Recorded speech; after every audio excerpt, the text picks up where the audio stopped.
There's no feeling more intense than starting over. If you deleted your homework the day before it was due, as I have, or if you left your wallet at home and you have to go back after spending an hour in the commute.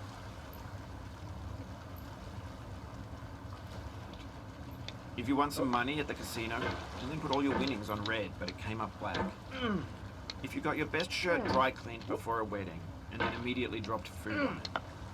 If you won an argument with a friend and then later discovered that they just returned to their original view. Starting over is harder than starting up. If you're not ready for that, like if you've already had a bad day, then what you're about to go through might be too much. Feel free to go away and come back. I'll be here. Alright, thanks for coming with me on this trip. I'll understand if you have to take a break at any point. Just find a safe place to stop and quit the game. And don't worry, I'll save your progress, always.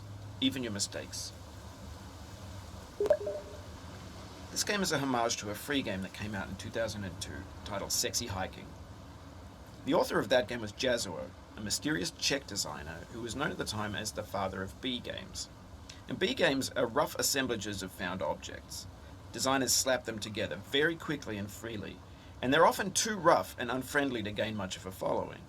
They're built more for the joy of building them than as polished products. In a certain way, Sexy Hiking is the perfect embodiment of a B game. It's built almost entirely out of found and recycled parts, and it's one of the most unusual and unfriendly games of its time. In it, your task is simply to drag yourself up a mountain with a hammer. And that act of climbing, in the digital world or in real life, has certain essential properties that give the game its flavor. No amount of forward progress is guaranteed. Some cliffs are too sheer or too slippery, and the player is constantly, unremittingly in danger of falling and losing everything. Anyway, when you start Sexy Hiking, you're standing next to this dead tree that blocks the way to the entire rest of the game. It might take you an hour to get over that tree, and a lot of people never got past it. You prod and poke at it, exploring the limits of your reach and your strength, trying to find a way up and over. And there's a sense of truth in that lack of compromise. Most obstacles in video game worlds are fake. You can be completely confident in your ability to get through them once you have the correct method or the correct equipment or just by spending enough time. In that sense, every pixelated obstacle in Sexy Hiking is real. The obstacles in Sexy Hiking are unyielding, and that makes the game uniquely frustrating. But I'm not sure Jazzuo intended to make a frustrating game. The frustration is just essential to the act of climbing, and it's authentic to the process of building a game about climbing. A funny thing happened to me as I was building this mountain.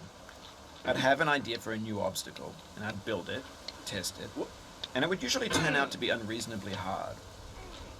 But I couldn't bring myself to make it easier. It already felt like my inability to get past the new obstacle was my fault, as a player rather than as a builder. Imaginary mountains build themselves from our efforts to climb them, and it's our repeated attempts to reach the summit that turns those mountains into something real. When you're building a video game world, you're building with ideas, and that can be like working with quickset cement. You mold your ideas into a certain shape that can be played with, and in the process of playing with them, they begin to harden and set until they're immutable, like rock. And at that point, you can't change the world. Not without breaking it into pieces and starting fresh with new ideas. Oh, you just lost a lot of progress. That's a deep frustration, a real punch in the gut.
For years now, people have been predicting that games would soon be made out of prefabricated objects, bought in a store and assembled into a world. And for the most part, that hasn't happened, because the objects in the stores are trash. I don't mean they look bad or that they're badly made, although a lot of them are. I mean they're trash in the way that food becomes trash as soon as you put it in the sink. Things are made to be consumed and used in a certain context, and once the moment is gone, they transform into garbage. In the context of technology, those moments pass by in seconds. Over time, we've poured more and more refuse into this vast digital landfill that we call the internet. It now vastly outnumbers and outweighs the things that are fresh and untainted and unused. When everything around us is cultural trash, trash becomes the new medium, the lingua franca of the digital age. And you can build culture out of trash. But only trash culture. B games, B movies, B music, B philosophy. Maybe this is what digital culture is. A monstrous mountain of trash, the ash heap of creativity's fountain. A landfill with everything we ever thought of in it. Grand, infinite, and unsorted. There's 3D models of breakfast, Gen X's fanfic novels, scan magazines, green screen Shia LaBeouf, banned snuff scenes on LiveLeak. Facebook's got lifelike bots with unbranded adverts and candid shots of Kanye and Taylor Swift mashups, car crash epic failed GIFs, Russian dashcam vids, discussions of McRibs, discarded, forgotten, unrecycled, muddled, rotten, untitled. Everything's fresh for about 6 seconds, until some newer thing beckons, and we hit refresh. And there's years of persevering, disappearing into the pile, out of style, out of sight. In this context, it's tempting to make friendly content that's gentle, that lets you churn through it but not earn it. Why make something demanding if it just gets piled up in the landfill, filed in with the bland things?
Oof, sorry about that.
No.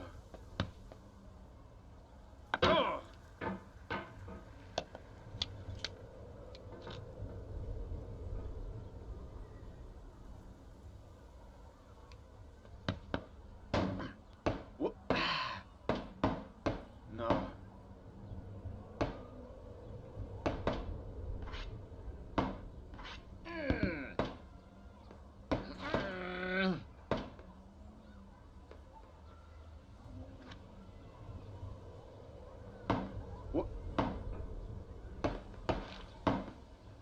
Oh, it happened again. Keep on trying. Don't let it get to you.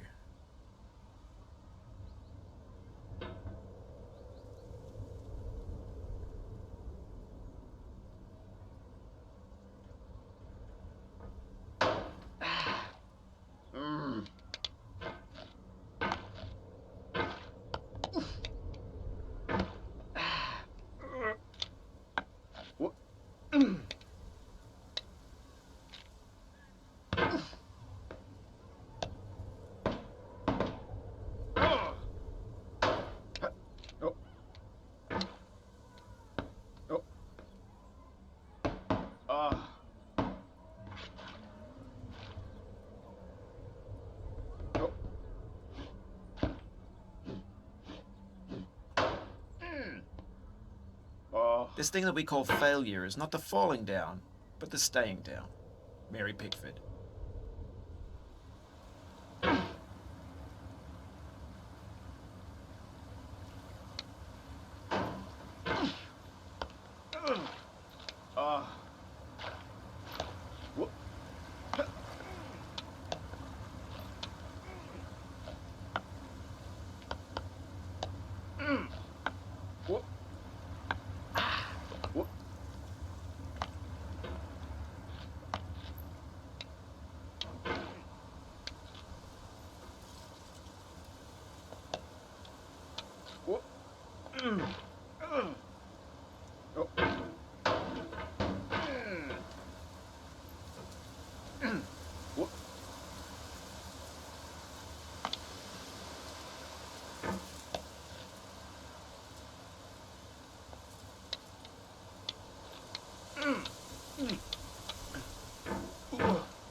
We hope your brief detention in the relaxation vault has been a pleasant one. Your specimen has been processed, and we are now ready to begin the test proper. Before we start, however, keep in mind that although fun and learning are the primary goals of all enrichment center activities, serious injuries may occur. For your own safety and the safety of others, please refrain from stand back. The portal will open in 3, 2, 1. Business is appreciated.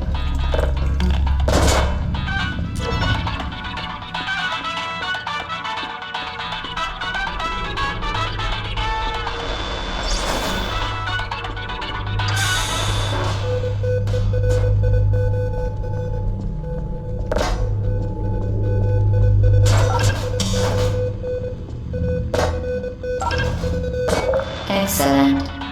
Please proceed into the chamber lock after completing each test. First, however, note the incandescent particle field across the exit. This Aperture Science Material Emancipation Grill will vaporize any unauthorized equipment that passes through it. For instance, the Aperture Science Weighted Storage Cube. Please place the weighted storage cube on the 1500 megawatt Aperture Science Heavy Duty Super Colliding Super Button.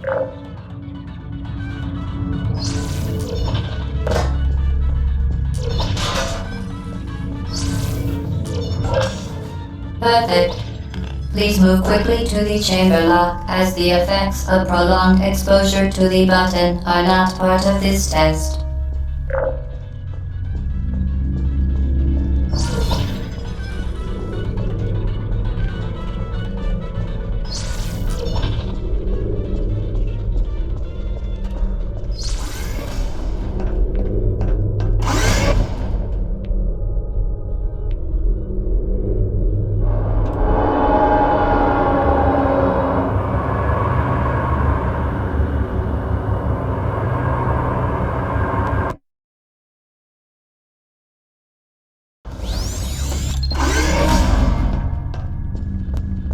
You're doing very well. Please be advised that a noticeable taste of blood is not part of any test protocol, but is an unintended side effect of the Aperture Science Material Emancipation Grill, which may, in semi-rare cases, emancipate dental fillings, crowns, tooth enamel, and teeth.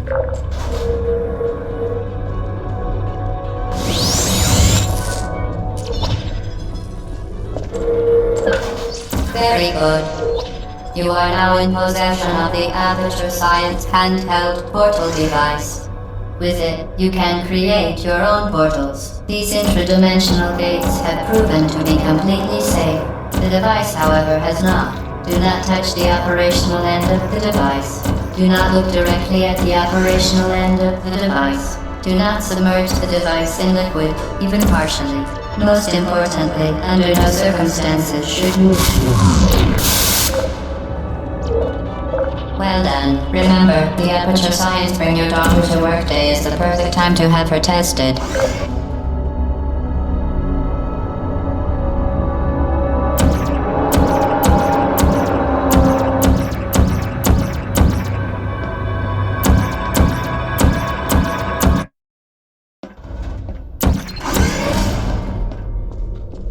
Welcome to Test Chamber 4. You're doing quite...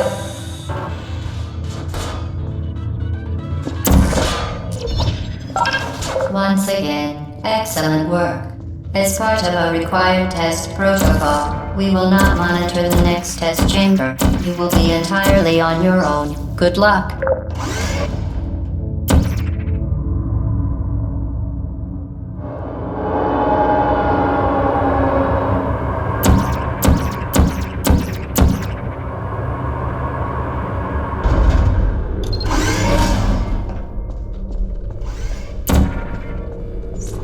To ensure the safe performance of all authorized activities, do not destroy vital testing apparatus.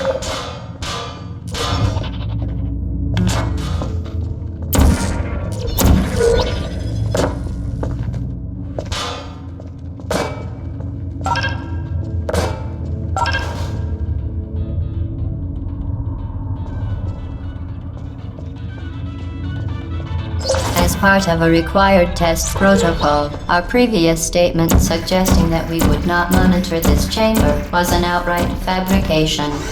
Good job. As part of a required test protocol, we will stop enhancing the truth in 3, 2,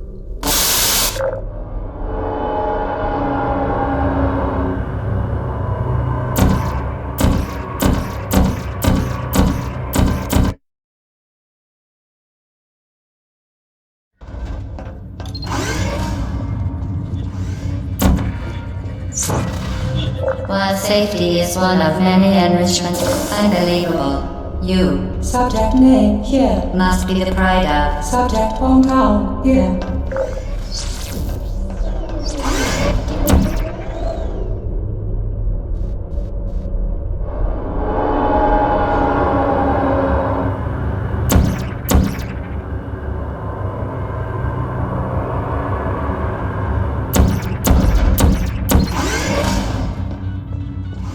Warning devices are required on all mobile equipment. However, alarms and flashing hazard lights have been found to agitate. Good. Now use the Aperture Science unstationary scaffold to reach the chamber lock.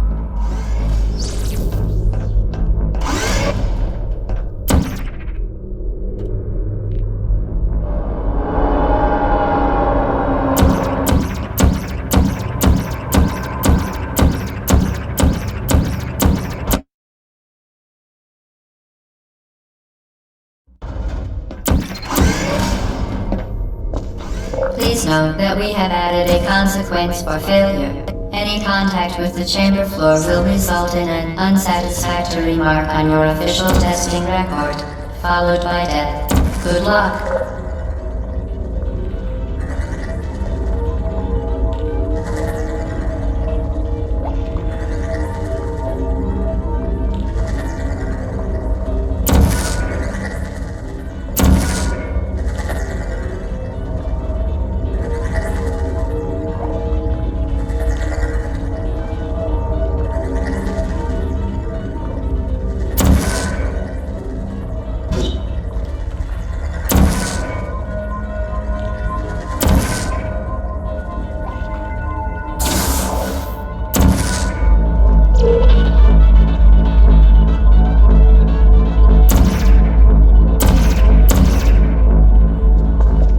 Very impressive. Please note that any appearance of danger is merely a device to enhance your testing experience.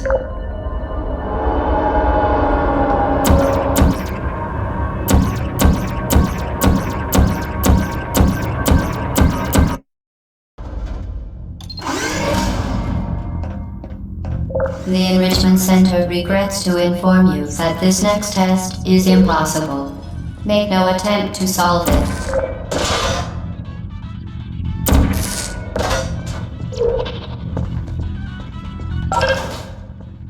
Fantastic. You remain resolute and resourceful in an atmosphere of extreme.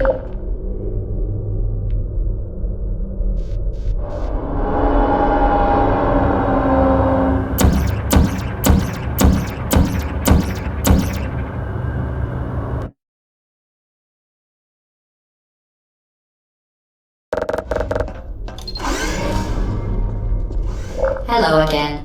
To reiterate, previous one. Crystal momentum.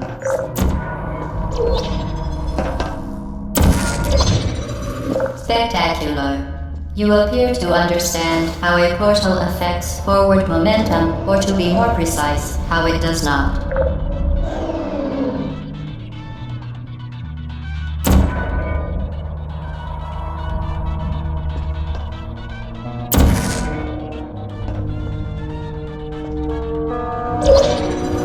Momentum, a function of mass and velocity, is conserved between portals. In layman's terms, speedy thing goes in, speedy thing comes out.